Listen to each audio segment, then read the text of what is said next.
сәлеметсіздер ме? Мен Абай облысы Жалма ауданы Шуақ ауылында орналасқан бастау балабақшасының ата-анасы Сапаша Раушан Саматбекқызы.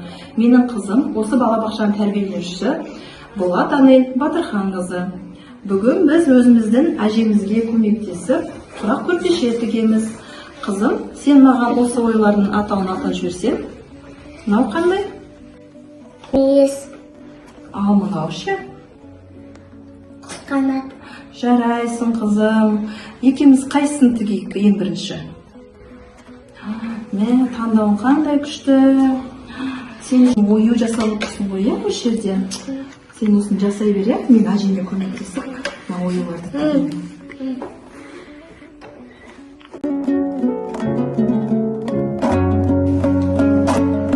Қарашы, жаңа сен таңдауымен жасалған ойдан қандай көрпеше шықты.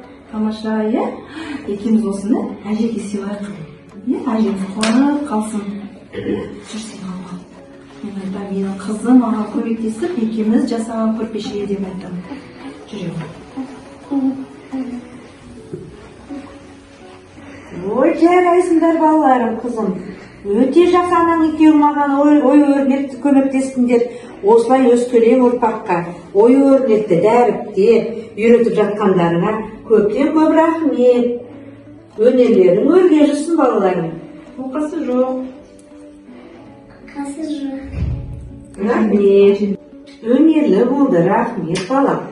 Жақсы ұстындырдық, иә? Жақсы ойлар тіктік. Енді келді дастарханға келіп, қымызынан ауыз теңдер, бауырсақ, міне қазақтың ұлттық тағамдарынан ауыз тие ғой. Келе ғой немерем, отыра ғой. Жүр, Біз ақылды. Келіңдер. Әженің дәмді тамағынан ауыз тиіңіз.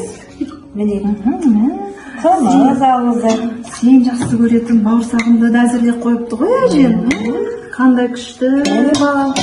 Кішкентай немерем бауырсақ жақсы көреді менің. Жақсы, кәне жейміз.